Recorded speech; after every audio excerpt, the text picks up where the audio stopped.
Let's talk about your late father. I feel sorry for the passing of your father. Can you share with us the emotional connection between you and your father? How is he like?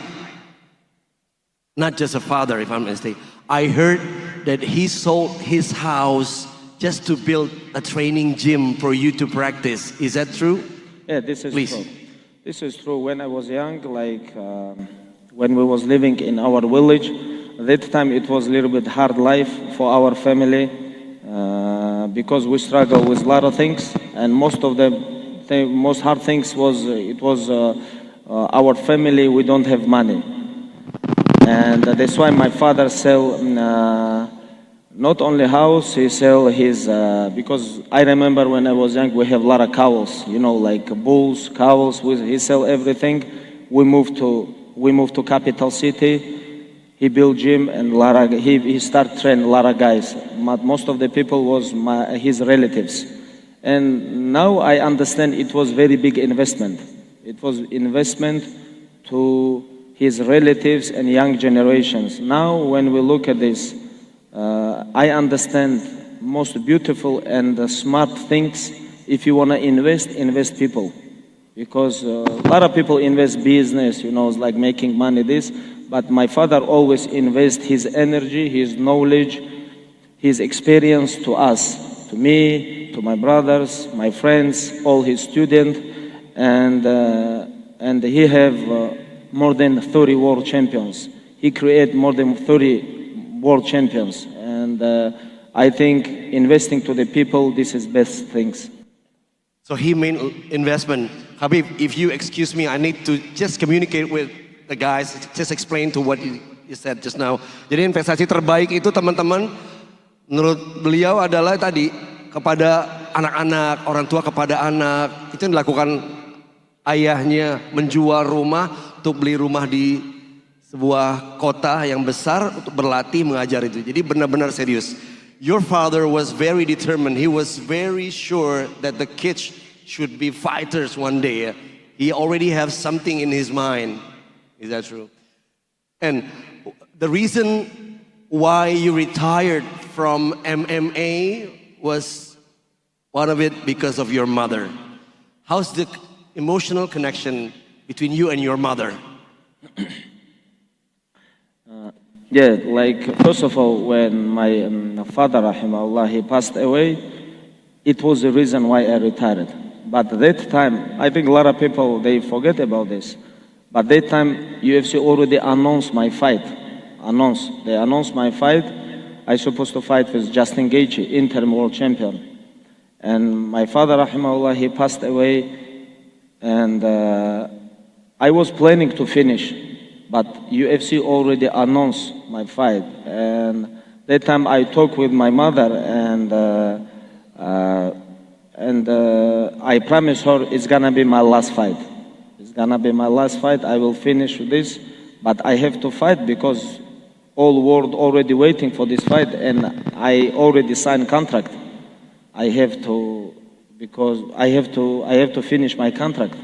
I already signed this, and she said, "Okay, if it's gonna be last fight, you can do it."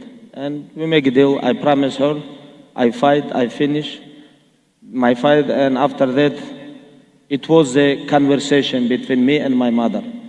And if we talk about connection with my mother, we call it our mother is a madrasa, it's school, because mother always behind the scenes, like Muslims, our mothers, sisters, our women stay behind the scenes, but they have very big impact, very big.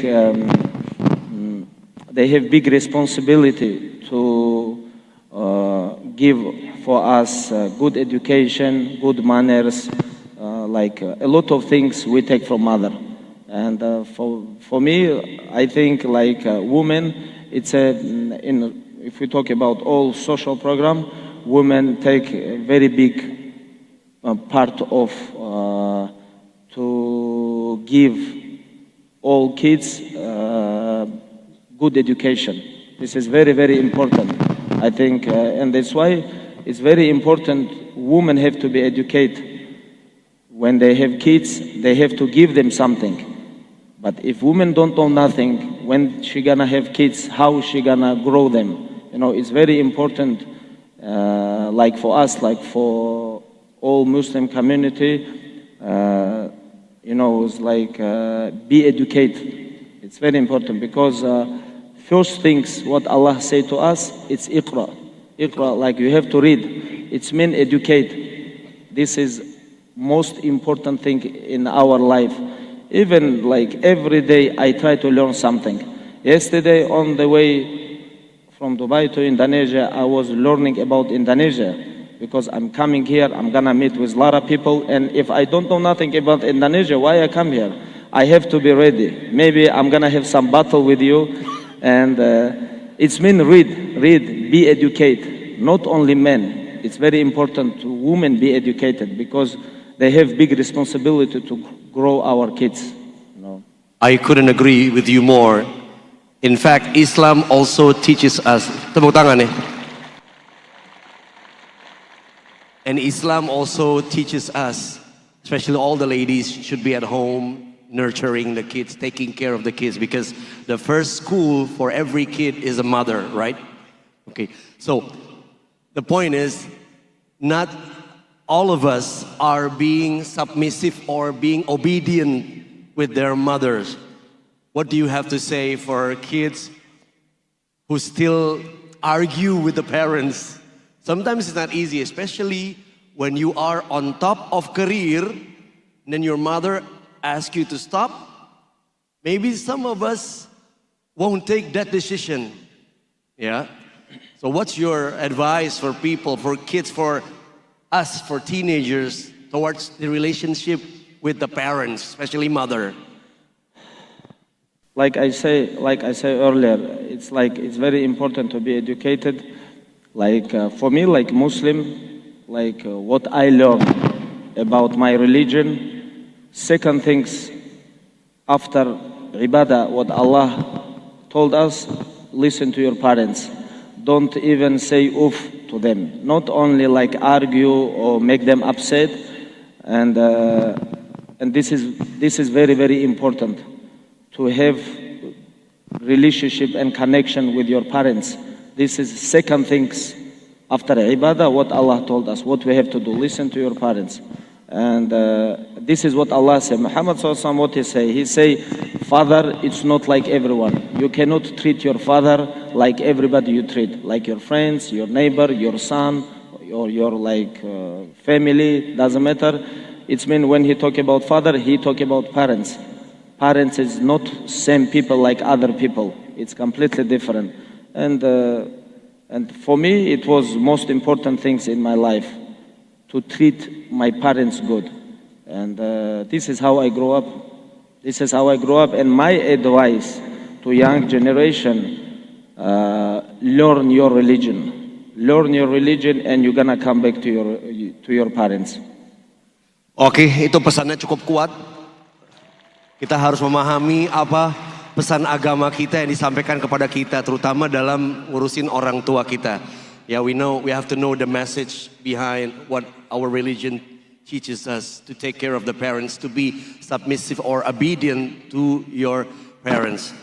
So, Habib, the world has perceived you as somebody who has been putting faith as number one in everything, beyond everything. How important is it to keep and always hold on to faith in every situation and condition, especially in the line of career and professional work? Yeah. How do we always put faith as number one in our guidance of life? I'm gonna say this is very hard. To use your faith, your religion, and live famous life. For example, I talk about myself. When you're famous, when you champion, and when you have religion in your heart, it's always go against. every day you have to fight with yourself. Like for example, I fight every day with myself. Because like, I'm gonna give you an example. Like for example, your manager come to you and he say, they offer you good contract, for example, to promote something like against to your religion. Then you have choose. Here, very good money. Here, like things you cannot promote, like Muslim, like a religion man. You cannot promote this, and you fight with each other. This is, I think, not only myself. Every day, somebody on his level, everybody face this, because this is life. All our life, we're gonna live like this.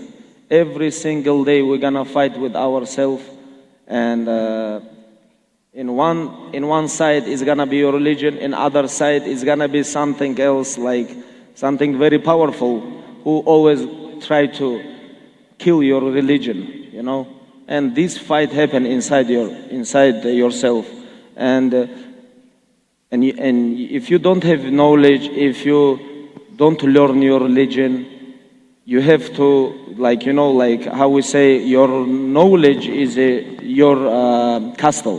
Castle, like castle, yes. Your knowledge is your castle. If you don't have knowledge, you're never gonna be protected. And every day I deal with this, and only religion helped me to stay focused. Only religion, not people, not money, not fame, not because I am strong, not because of all these things. Only faith and iman in your heart can help you to stay strong. Wow. Jadi iman itu yang bikin kita kuat dalam hati kita untuk selalu menghadapinya. Even in the difficult times, we must have the remembrance, always remember of Allah. How do you, on a daily life, what are the tips to always build connection to your creator, to Allah subhanahu wa ta'ala? How do we put that mindset in mind in our everyday lives? Because it's not easy, especially living in the city like Jakarta, where there are a lot of difficulties. Yeah, what are the tips for that? I think it's all about who's around you. It's always around. I'm sure here in Jakarta, more than 10 million people living. Of course, here is bad people and good people. And you have choice to be with bad people or to be with good people. And your heart know who's good and who's bad. But you choose. You choose. You like to be with these people or these people. And you understand who is who. But people do whatever they do. What they want, they do always. But before this choice, you have, like I said, come back to knowledge. You have to learn your religion. Learn, and with this knowledge, you're gonna understand with who you're gonna be. It's very important to be around good people. And these people, sometimes like your iman go up, your iman go down. We all know about this. And you have to be around with good people who can remind you, hey, you're doing these things very bad. You cannot do this, come back. But when you become strong and famous, like I told earlier, like around, it can be only people who say only good things to you. You have to be careful with this. If they don't say, if they don't say to you true in your eyes, they are never gonna be your truly friend. Of course, in this dunya, they can be with you. But when you die and then die, you guys gonna be separate. Bad people gonna be with bad people. We know where it's gonna be bad people. Good people is gonna be with good people. It's not mixed. Here in this dunya, yes, we can be together. But when we die, we're gonna be separate. You know what I'm talking about. Yeah. Yeah. Wow. Dahsyat ini ya teman-teman ya. Sangat powerful ya pesan yang disampaikan ya. And good friends who are trying to be soleh are also good assets for us. Do you have any tips?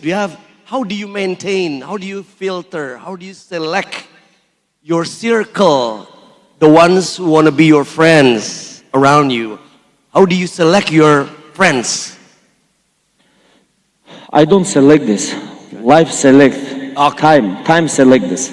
You know, time show everybody who is who.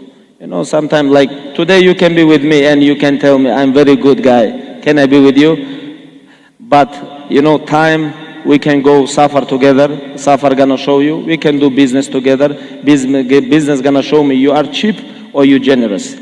You understand? You know, for all these things we need time. And time show who is who. And just don't rush. You know, and I'm not talking about you. I'm just talking about like general, you know. And most beautiful things, like how you can understand who is who, just go with some person suffer, you know, like 2-3 weeks, just be with him and you're gonna understand. And you're gonna understand. Waktu akan menentukan siapa teman-teman kita terbaik ya, teman-teman ya, disampaikan juga. Oke.